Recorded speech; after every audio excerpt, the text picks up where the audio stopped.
A game I worked on is releasing, and I couldn't be more excited. We got one! What is up, Space Pirates? This is your Admiral, the obviously awesome Dr. Disaster, and it's been amusing as hell to watch as Sweet Baby Inc. has tried their damnedest to stay out of the spotlight after the gaming community turned on them for trying to turn our hobby into their own personal soapbox. Yeah, man, come on. Nobody wants to hear that shit. Back in the day, Sweet Baby Inc. used to proudly display the games that they were working on their own website alongside a list of all the clients that they worked with. But once their tactics for injecting progressive woke crap into games was uncovered by gamers, and they suffered some high-profile controversies, like with Insomniac's Spider-Man II, alongside the massive flop that was Suicide Squad Kill the Justice League, they decided to pull down everything from their site. Their strategy was to flee. You can run, but you can't hide. The problem that Sweet Baby keeps running into, though, is the fact that their employees can't bring themselves to shut up about the projects that they've been a part of over on social media. The fact that Sweet Baby worked on this cozy game, Winter Burrow, was originally brought to my attention by this post from Master of the TDS. So, shout out to him for his constantly excellent detective work, but here he shows Amy Lee Shaw over on Blue Sky admitting that she worked on the upcoming game, Winter Burrow. I shouldn't have said that.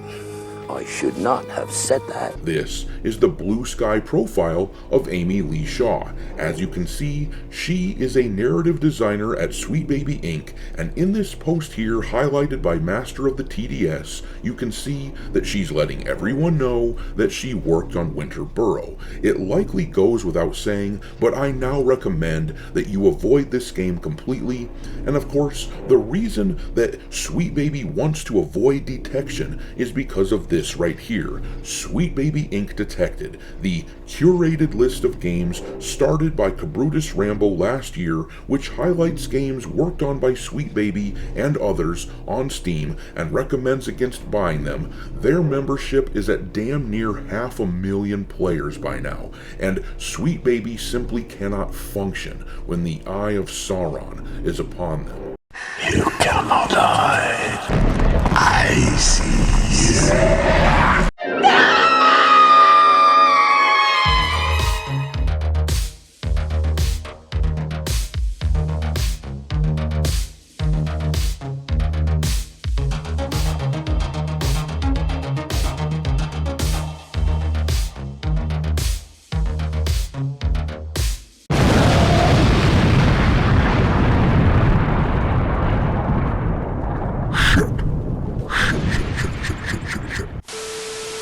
Alright, me hearties, make sure that you hit the like button on this video, and if you haven't subscribed to the channel, you should get right on that. We have amassed a ton of new subscribers lately, which is why I am now obligated to ask, how many assholes we got on this ship anyhow?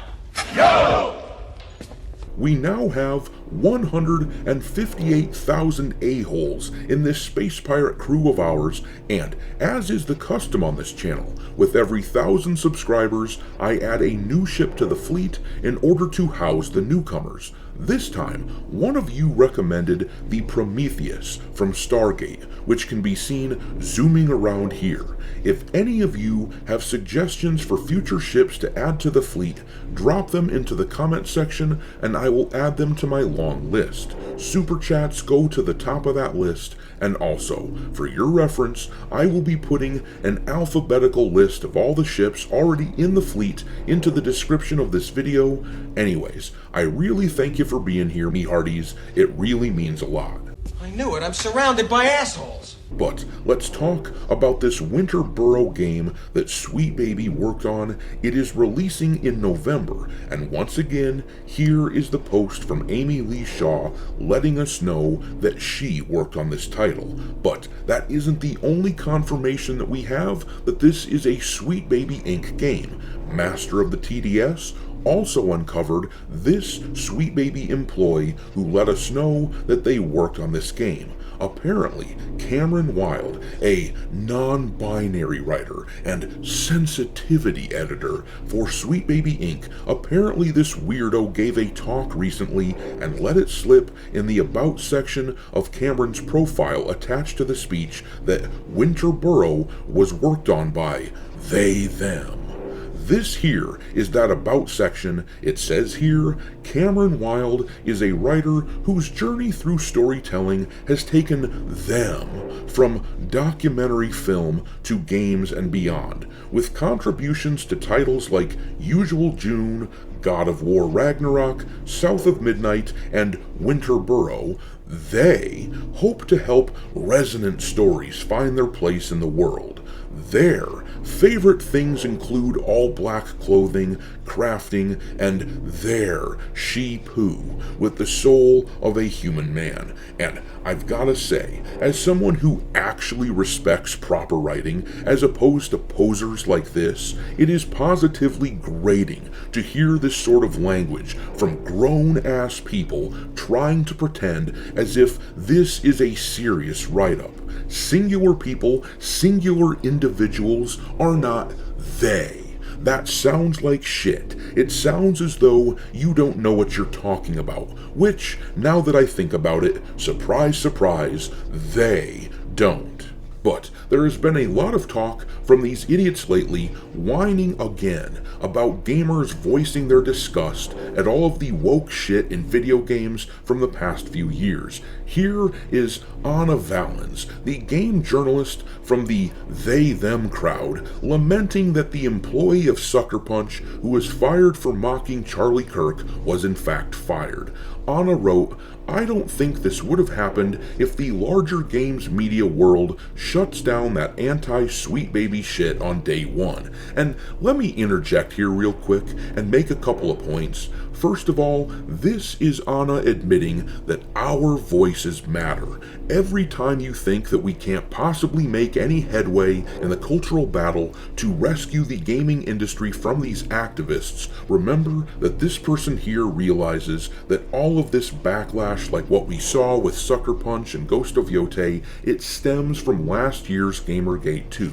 And another point that I want to make really quick, what else should the game journalists have done to stop Gamergate 2 from happening? They tried shaming us and silencing us, and nothing worked because the programming from these game journalists is wearing off. Their power is waning. But anyways, Anna continued on, saying, "I've beat this drum a lot, and will beat it again. I really think this problem has festered since games journalists abdicated responsibility to resist the right-wing tide in gaming. And once again, what else could they have done? They named and shamed people who disagreed with the message, and yet we still kept coming. The reason that they've stopped trying to fight this is because they were defeated. But these people like Anna cannot accept that. They act as though game journalists are some sort of gods that can simply snap their fingers and poof, whatever narrative that they want to tell just becomes the accepted truth. And I'm sure that at one point that was what their power seemed like. But as I said, their power has waned. Anyhow, here is Amy Lee Shaw, the Sweet Baby writer, responding to Anna Valens. She talked about this idea of magically shutting down Gamergate 2, saying the best time to do it was 2 years ago. The second best time was every single day after that, but still, the third best time right now. Sweet Baby Inc. are a small team of highly qualified writers and narrative designers, nothing more, nothing less. Maybe you could start saying that too, but here's the thing. Every Sweet Baby Inc. game that has been released since this controversy started last year has flopped big time because gamers have spoken up. Our voices are shaping the market as they should. We are the consumers. The days of forcibly shoving progressive politics down the market's throat has ended, at least for now. As Anna Valens tacitly conceded, the journalists have retreated. You will notice that articles openly discussing weird identity politics shit in games have dwindled to practically nothing by now. Game developers and their shills spend a bunch of time these days convincing people that they aren't woke, because this ideology has become as popular as anal warts. But I'm gonna leave it there. Drop your mockery of Sweet Baby into the comment section below, and we will talk there. Thanks for watching, me hearties. If you haven't already, your Admiral is inviting you to subscribe to the channel and become a part of the crew. Life as a space pirate may not be glamorous, but there's always plenty of booty.